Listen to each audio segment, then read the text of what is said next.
প্রিয় শিক্ষার্থী বন্ধুরা, আসসালামু আলাইকুম ওয়া রাহমাতুল্লাহ। আশা করি আপনারা সবাই ভালো আছেন। আজকে একটি গুরুত্বপূর্ণ বিষয় নিয়ে আলোচনা করব। ফাজিল প্রথম বর্ষে সিলেবাস পরিবর্তন হয়েছে, আপনারা নিশ্চয়ই জানেন। 7টি সাবজেক্টে পরীক্ষা হবে। বিগত বছরের 4টি সাবজেক্টে পরীক্ষা ছিল, এবছর 7টি সাবজেক্টে পরীক্ষা দিতে হবে আপনাদের। তাই এরই সাথে সাথে আরও কিছু বিষয় সিলেবাসের পরিবর্তন আসছে। পরীক্ষায় আপনি কিভাবে অ্যান্সার করবেন, বিশেষ করে আজকে যে বিষয়টি নিয়ে আলোচনা করব, উলুমুল কুরআন ওয়াল হাদিস প্রথম পত্র তাফসির ও উসুলুত তাফসির। আপনারা একটা জিনিস লক্ষ্য করবেন, যখন রুটিন প্রকাশ হবে এই সাবজেক্টেরই পরীক্ষা প্রথম হবে আশা করা যায়। তাই এই সাবজেক্টের মান বন্টন এবং পরীক্ষায় প্রশ্ন প্যাটার্ন কেমন হতে পারে, কীরকম হতে পারে, এই বিষয়টা সুন্দরভাবে আপনাদেরকে বুঝিয়ে দেওয়ার চেষ্টা করব। এরই পাশাপাশি আরেকটি বিষয় আপনাদের মাঝে তুলে ধরবো। ফাজিল প্রথম বর্ষের জন্য চূড়ান্ত শর্ট সাজেশন আমরা তৈরি করেছি, এটা কীভাবে নেবেন সেই বিষয়টাও অবশ্যই বলে দিব। আপনারা এখানে দেখতে পারতেছেন, এখানে বিষয়ের নাম উলুমুল কুরআন ওয়াল হাদিস প্রথম পত্র আর তাফসির ও উসুলুত তাফসির। এর মান বন্টন সম্পর্কে একটু দেখে নেওয়া যাক। এর পত্র কোড হচ্ছে, যেটা বিষয় কোড বলি আমরা, 11-10-01। অবশ্যই আপনারা বিষয় কোডটা চেক করে নেবেন। এখানে দেখেন ক অংশে আর তাফসির অংশ থেকে আপনার 8টি প্রশ্ন থাকবে, 5টির অ্যান্সার দিতে হবে। এবং এই 5টির ভিতরে কি কি থাকবে, যদিও আমি এখানে সংক্ষিপ্ত আকারে লিখে দিয়েছি। তাফসির অনুবাদ 8 নম্বর থাকবে এবং সংশ্লিষ্ট প্রশ্ন থাকবে 2টিতে 3 করে 6 মার্ক।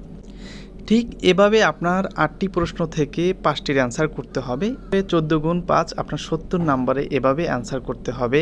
উসুলুত তাফসির, এখানে আবার 2টি বিষয় থাকবে। এক নম্বর হচ্ছে, এখানে কোনো অনুবাদ লিখতে হবে না, জাস্ট প্রশ্নের অ্যান্সার করতে হবে। রচনামূলক প্রশ্ন থাকবে 4টির ভিতরে আপনার 2টির অ্যান্সার করতে হবে। প্রতিটা প্রশ্নের জন্য আপনার 10 মার্ক বরাদ্দ থাকবে। 2টা প্রশ্ন লিখলে আপনার এখানে 20 মার্ক। এরপরে সংক্ষিপ্ত প্রশ্ন হচ্ছে 4টি থাকবে, সেখান থেকে 2টি প্রশ্নের উত্তর করতে হবে, আপনার 10 মার্কে অ্যান্সার করতে হবে। এই টোটাল 100 মার্কে আপনার অ্যান্সার করতে হবে। এখন যদি এই বিষয়গুলো আমি একটু প্রশ্ন সাজিয়ে আপনাদেরকে দেখাই দিই, তাহলে আপনারা আরও বুঝবেন খুব সহজে।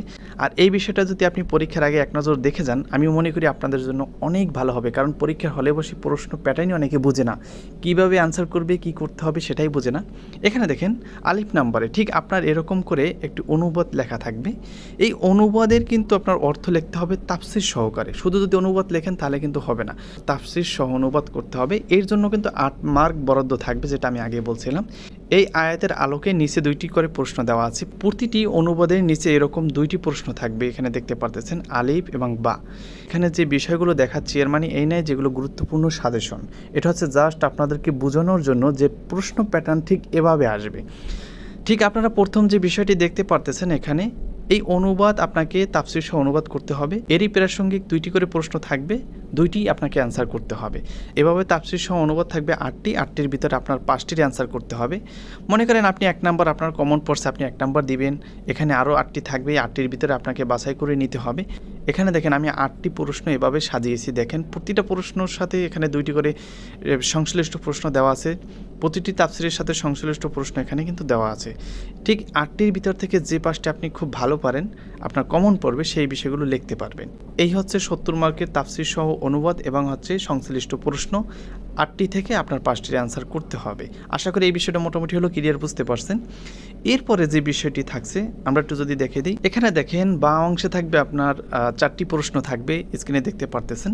এই 4টি প্রশ্ন থেকে আপনার 2টি প্রশ্নের অ্যান্সার করতে হবে। যে প্রশ্ন 2টি আপনি বেশি সুন্দরভাবে লিখতে পারবেন, সেই প্রশ্ন 2টি আপনি এখান থেকে অ্যান্সার করবেন। এর জন্য 10-20 মার্ক আপনার এখানে বরাদ্দ থাকবে। এরপরে সর্বশেষ হচ্ছে 10 মার্ক, এটা হচ্ছে সংক্ষিপ্ত প্রশ্ন। এখানে আপনার 4টি থাকবে, 4টি থেকে 2টির অ্যান্সার করতে হবে। এর জন্য আপনার 10 মার্ক বরাদ্দ থাকবে।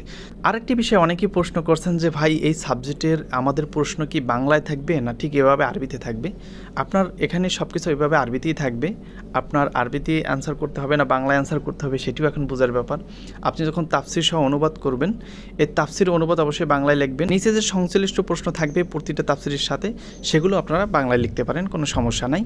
এখন বিষয় হচ্ছে এই 8 মার্কের তাফসির সহ অনুবাদ, এটা কত পৃষ্ঠা লিখবেন, প্রশ্ন কত পৃষ্ঠা লিখবেন। মূলত এটা ডিপেন্ড করবে হচ্ছে এই আয়াতের উপরে। আয়াত যদি বড় হয় তাহলে আপনার এখানে অনুবাদ একটু বড় হবে। এর জন্য কোনো নির্দিষ্ট কোনো পৃষ্ঠা নাই। সংশ্লিষ্ট প্রশ্ন আপনার এখানে হচ্ছে 3 মার্ক করে। আসলে 3 মার্ক করে বেশি বড় করে লেখার তোর প্রয়োজন নেই। আপনি চাইলে এখানে 1 পৃষ্ঠা লিখতে পারেন। যদি কোনো সংজ্ঞা চায় আপনি মিনিমাম এখানে 3টা সংজ্ঞা দিতে পারেন এবং কোনো রেফারেন্স বা উদাহরণ চাইলে সেগুলো দিতে পারেন। আপনি 1 পৃষ্ঠা লিখতে পারেন, 1-1.5 পৃষ্ঠা লিখতে পারেন। এটা হচ্ছে আপনার হাতের হাতের লেখার উপরে ডিপেন্ড করে। আসলে প্রশ্নের মান ঠিক রেখে যদি আপনি মোটামুটি নির্ধারিত সময়ের ভিতরে লিখতে পারেন তাহলে আলহামদুলিল্লাহ অনেক ভালো। আর যদি মনে করেন যে না আপনার হাতের লেখা খুবই স্লো, তাহলে আপনি সেই অনুযায়ী লিখবেন। তবে এখানে 100 মার্কে অ্যান্সার দেওয়াটাই অনেক বেশি গুরুত্বপূর্ণ বলে আমি মনে করি।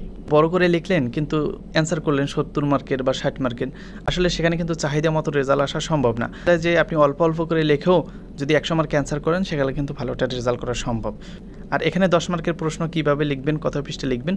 10 মার্কের প্রশ্ন আপনারা অবশ্যই 6 পৃষ্ঠা লেখার চেষ্টা করবেন। অনেকে বলেন যে 4 পৃষ্ঠা লিখলেও তো হয়, তবে কিছু কিছু প্রশ্ন আছে এই 10 মার্কের প্রশ্ন আপনি 4 পৃষ্ঠা বা 3 পৃষ্ঠা লিখলেও হয়ে যায়। এটা প্রশ্নের উপর ডিপেন্ড করে। যে প্রশ্নে সাধারণত কোটেশন চাই আসে, যে প্রশ্নের উত্তরে কোটেশন দেওয়ার মতো অপশন থাকে, সেগুলো মূলত একটু বেশি পৃষ্ঠা লেখা যায়। আর এই আরবি সংজ্ঞা রেফারেন্স একটু এগুলোতে বেশি দেওয়ার চেষ্টা করবেন, তাহলে নাম্বারটা খুব ভালোভাবে আসবে আশা করি। আরেকটি বিষয় বলছিলাম ভিডিওতে যে আমরা একটি শর্ট সাজেশন দিচ্ছি, এটা কীভাবে নেবেন। আমরা শুধু শর্ট সাজেশন দিচ্ছি না, আপনাদের যদি গাইডও প্রয়োজন হয় আমাদের কাছ থেকে গাইড নিতে পারবেন কুরিয়ারের মাধ্যমে। স্ক্রিনে একটি নাম্বার দেখতে পারতেছেন, এই নাম্বারে গাইড ও সাজেশনের জন্য আপনি নক করতে পারেন। আর ফাজিল পরীক্ষার যে কোনো তথ্য, যে কোনো কিছু আপডেট পাওয়ার জন্য এই নাম্বারে হোয়াটসঅ্যাপে যখন মেসেজ করবেন আপনি একটি গ্রুপ লিঙ্ক পেয়ে যাবেন, আপনি আমাদের গ্রুপে জয়েন্ট হয়ে থাকতে পারেন। আর পরীক্ষার আগে ভালো কিছু টিপস দেওয়া হবে আমাদের গ্রুপে, আশা করি সেগুলো ফলো করলে আপনার জন্য অনেক উপকার হবে, ভালো হবে। আজকে যদি একটি সাবজেক্ট নিয়ে আলোচনা করলাম, পরবর্তীতে আরও সাবজেক্ট নিয়ে আলোচনা করব আপনাদের যদি প্রয়োজন হয়। এবং এই ভিডিওর কমেন্টে কমেন্ট করে জানাবেন এই ভিডিও আপনাদের প্রয়োজন আছে কিনা, প্রশ্ন প্যাটার্ন সম্পর্কে জানার প্রয়োজন আছে কিনা, আপনাদের জন্য উপকার হয় কিনা। এখন যদি আপনাদের উপকার না হয় তাহলে আসলে এই ভিডিও করে তো কোনো লাভ নেই, কারণ এই ভিডিওর মাধ্যমে হচ্ছে আপনি প্রশ্ন প্যাটার্ন সম্পর্কে জানবেন, পরীক্ষা আপনি কীভাবে অ্যান্সার করবেন, কয়টা প্রশ্ন থাকবে মোটামুটি হলেও তো কিন্তু কিছুটা হলেও বোঝা যায়, তাই না? যদি আপনার বুঝে আসে যে না আসলে এই ভিডিওগুলো দরকার, তাহলে অবশ্যই পরবর্তীতে অন্যান্য সাবজেক্টের ভিডিওগুলো দেওয়ার চেষ্টা করবে ইনশাআল্লাহ।